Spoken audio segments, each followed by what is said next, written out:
Model minority is a good thing. No, model minority is a bad thing. Good thing. Bad thing. Hold up, guys.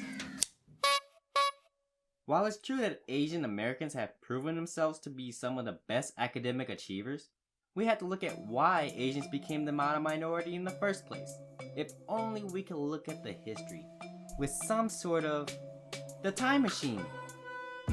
Thanks for the Thai food, Timothy. Now, back to business. Majority of the first Asians to enter the United States were Chinese laborers who came to work on the Transcontinental Railroad, which was built to allow for more efficient transportation in America. Many Chinese laborers were willing to work in terrible conditions for lesser pay in order to support their family back in their home country. For this reason, Chinese laborers were highly desired and favored by employers. And that's why Asians became the model minority, right?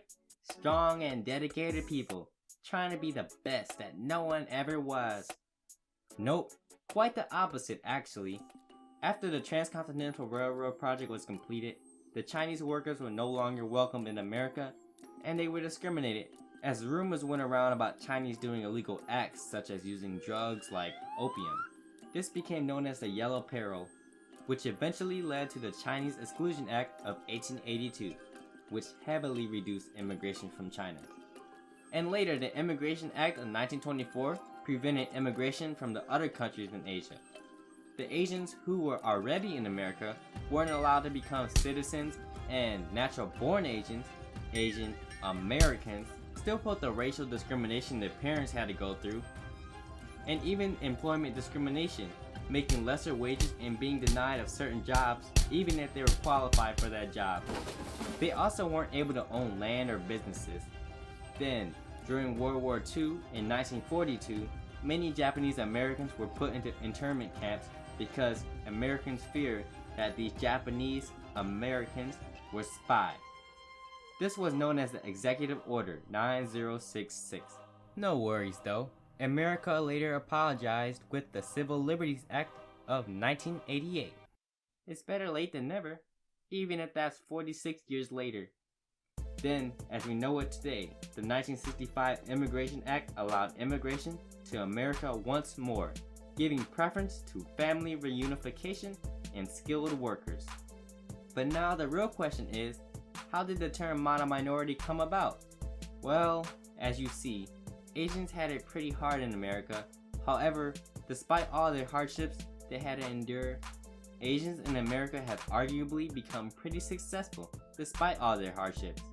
And America came up with the term model minority, pretty much saying that Asians made it through all these hardships without complaining. So can you. Which is using the term model minority as an insult. Not a very good thing at all. Ha! See? But wait, there's more. I believe that Asians typically have similar cultures and values such as family, hard work, and education.